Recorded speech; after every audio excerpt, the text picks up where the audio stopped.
اعوذ باللہ من الشیطان الرجیم بسم اللہ الرحمن الرحیم۔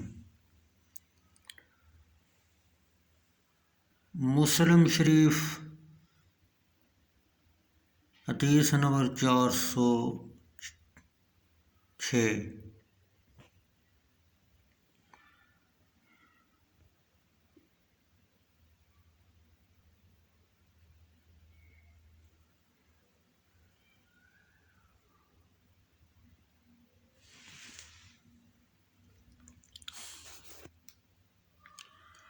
حضرت جابر بن عبداللہ انصاری رضی اللہ تعالیٰ عنہ سے روایت ہے، اور وہ صحابہ رضی اللہ تعالیٰ عنہ میں سے تھے۔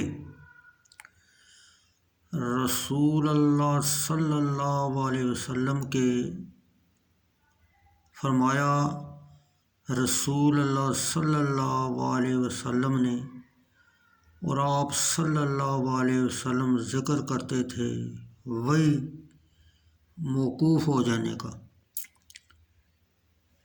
ایک بار میں جا رہا تھا، میں نے آسمان سے آواز سنی تو میں نے سر اٹھایا، دیکھا تو وہی فرشتہ جو حرا میں میرے پاس آیا ایک کرسی پر بیٹھا ہے۔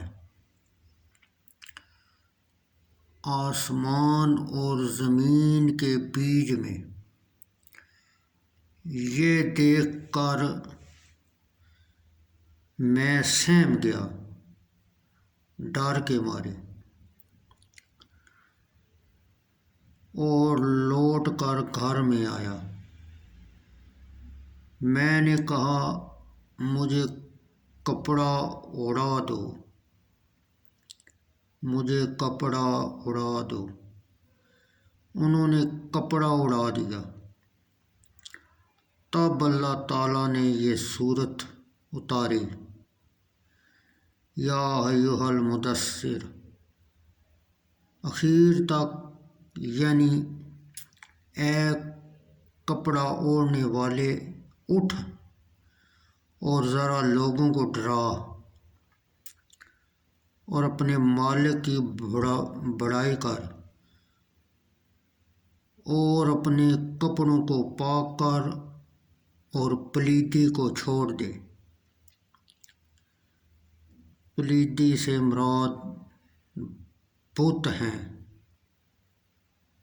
پھر وہی آنے لگی، پھر وہی برابر آنے لگی۔